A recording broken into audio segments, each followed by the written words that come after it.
اعوذ باللہ من الشیطان الرجیم، بسم اللہ الرحمن الرحیم۔ بہت بہت شکریہ، جو باتیں سنی بہت اچھا لگا، سننے میں تو بہت اچھا لگا۔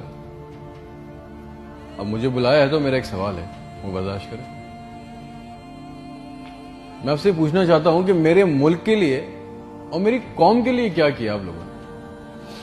آپ میئر بن گئے، گڈ، گورنر بن گئے، بہت اچھی بات ہے، وزیر اعظم بن گئے، وزیر خارجہ بن گئے، وزیر داخلہ بن گئے، ڈی سی بن گئے، اے سی بن گئے، چیف آف آرمی اسٹاف بن گئے، ڈی جی بن گئے۔ آپ تو امیر ہو گئے، آپ کی نسلیں تو آگے نکل گئیں، آپ کی کئی نسلوں کے لیے پلاٹ، مکان، جائیدادیں بن گئیں۔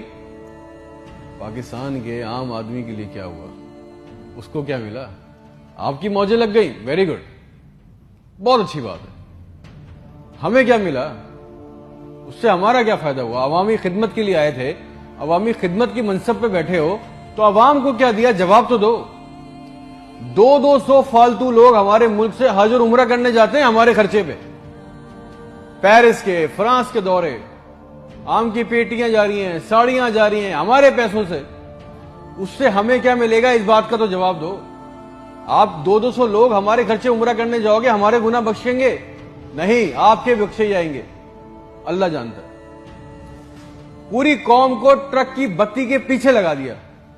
پاکستان خطرے میں، اسلام خطرے میں ہے، انڈیا دشمن ہے، کشمیر کو آزاد کرنا ہے۔ نہ پاکستان کے لیے آج تک کسی نے کچھ کیا، نہ اسلام کے لیے کچھ کیا، نہ گھنٹہ انڈیا کا کچھ بگاڑ سکے۔ مودی اپنی تقریروں میں کہہ رہا ہے چھوڑ دو پاکستان کو، وہ اپنی موت خود مر رہا ہے۔ زرداری چور، نواز چور، عمران چور، اس کا پیسہ نہ کوئی پکڑا گیا آج تک اس ملک میں، نہ کسی کا پیسہ واپس آیا۔ اس کی باری، اس کی باری، اب اس کے بیٹے کی باری، اب اس کی بیٹی کی باری۔ عوام کو ٹینس کے میچ میں لگایا ہوا ہے، بال ادھر بال ادھر، ٹینس کا میچ چل رہا ہے، ہمیں اس سے کوئی فائدہ نہیں ہو رہا۔ ایک غریب، مقروض، لاچار ملک، کھربوں روپے کا بجٹ، تو اتنی بڑی بڑی جائگنٹک کابینہ کھا جاتی ہے۔ کرتی کیا ہے یہ؟ اتنے وزیر، اتنے مشیر، ان کا کام کیا ہے؟ پروٹوکول، شاہی خرچے، عیاشیاں۔ وہ چاند دیکھنے آتے ہیں، آپ کو پتا ہے نا، خبر لی کوئی، سب نے دیکھا، وہ چاند دیکھنے آتے ہیں، ایونٹ بنایا ہوا پاکستان میں چاند دیکھنے کو، وہ چاند دیکھنے آتے ہیں، لاکھوں روپے کے کھانے کھا جاتے ہیں۔ ساری دنیا میں آپ ٹریول کرتے ہو، دیکھیے گا کہ وہاں پہ بورڈ لگے ہوتے ہیں ٹریول بسز کے اندر، جگہ جگہ کے کون سی ڈیٹ پہ کون سا ایونٹ ہوگا۔ ہمارے ملک میں چاند دیکھنا بھی ایک ایونٹ ہے، کئی درجن لوگ آ رہے ہیں جی، چاند دیکھ رہے ہیں، کھانے آ رہے ہیں، بڑے بڑے کھانے آرڈر ہو رہے ہیں۔ بھائی مذاق لگایا ہوا ہے ہمارے ساتھ۔ کسی کے پاس ایک پلان ہے، جو ہمارے اوپر حکمران عوامی منصب پہ آ رہے ہیں، مجھے پتا ہے کسی کے پاس کوئی ایک پلان ہے عوام کے لیے، جابز کے لیے، ہیومن رائٹس کے لیے؟ ایک ماسٹر پلان بنایا آج تک اس کابینہ نے؟ اور اگر ہے تو مجھے لا کے دیں، اور اگر نہیں ہے تو آپ کو کوئی حق نہیں ہے کہ آپ ہمارے اوپر حکمرانی کریں۔ اگر آپ کو حکمرانی کرنی ہے تو ہم سب کو ایک سوال کرنا ہوگا، آج ہم سب کو ایک سوال پوچھنا ہوگا کہ جو ہمارے اوپر ان منصب پہ آ کے بیٹھتا ہے وہ ہمیں لکھ کے دیں، گارنٹی دیں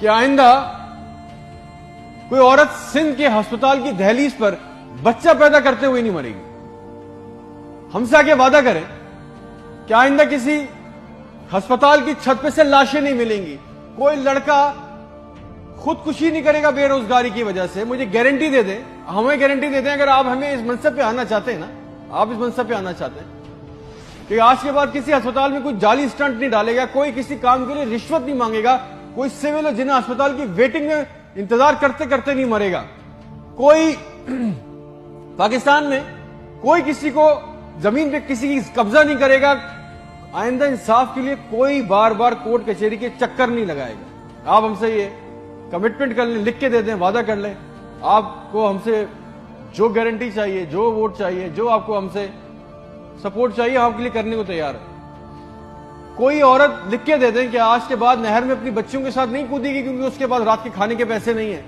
کوئی بے قصور جیل میں نہیں سڑے گا، ہمارے پاسپورٹ کو دوسرے ملکوں میں عزت ملے گی، آزادی اظہار کا حق ہوگا، کوئی بیٹا بغیر وجہ کے آدھی رات کو اپنے گھر سے اٹھا کے لے کے نہیں جایا جائے گا اور بتائے بغیر۔ اور جتنا عوام کا ہمارا پیسہ، ہمارا حق لوٹا گیا ہے، وہ پیسہ بھی واپس آئے گا، آپ لے کے آئیں گے تو ٹھیک ہے۔ آپ نے جو کہا بہت اچھا لگا، پھر جو آپ چاہتے ہیں، جو سپورٹ کوپریشن ہم سے چاہیے, ہم دینے کو تیار ہیں, عوام دینے کو تیار ہے.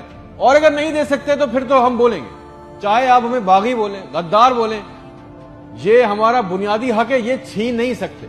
اور کریں گے بھی کیا, مار دیں گے. بچا کیا ہے ہمارے پاس؟ تم خادم ہو جو عوامی منصب پہ بیٹھتا ہے, اس کا کام خدمت کرنا ہے. خدا نہ بنے ہم پاکستان کے لوگوں کے لیے. کوئی پلان, کوئی روٹ میپ. آپ کو پتا ہے ریالٹی چیک یہ ہے کہ 25,000 لوگ 25 کروڑ لوگوں کو انگوٹھے کے نیچے دبا کے بیٹھے. بس دس از اے ریالٹی. میرے ملک کے ہونہار لڑکے لڑکیاں سارا دن چکر کاٹ رہے ہیں کہ ان کو کسی طرح کسی بھی ملک کا ویزا مل جائے, نیپال ہی چلے جائیں, سری لنکا چلے جائیں, کسی طرح بھاگ جائیں اس ملک سے. جو انڈر پریویلیج ہیں وہ کیا کر رہے ہیں, وہ تمہاری خالہ کے لڑکوں کو پیسے دے کے کشتی کے راستے جا رہے ہیں. مر گئے 500 جوان لڑکے, مر گئے ڈوب کے. ان کے بھی خواب تھے, ان کی بھی خواہشیں تھی. بے شرمو, کسی کا دل نہیں چاہتا اپنے بوڑھے ماں باپ کو, اپنی بیوی بچوں کو چھوڑ کے اس ملک سے باہر جانے کا. مگر حالات ایسے بنا دیے کہ یہاں رہنا, یہ چوائس بہت مشکل ہے کہ اب کریں گے. نہ نوکری ہے, نہ سیکیورٹی ہے, نہ حالات اچھے. بس پاکستان سے زندہ بھاگ. ہم زندہ قوم ہیں, پائندہ قوم ہیں, ملی نغموں جھوٹے اشتہاروں میں لگے ہوئے, جعلی دشمنوں میں ڈرا کے پھنسا کے ہمیں رکھا ہوا ہے کہ کہیں ہمیں عقل نہ آ جائے. اور سچ تو یہ ہے کہ نہ ہم زندہ رہے نہ قوم رہے. اور ایک بات یاد رکھنا, یہ عوام مر گئی نا تو اس کے حکمران بھی مر جائیں گے. یاد رکھنا یہ بات. شکریہ.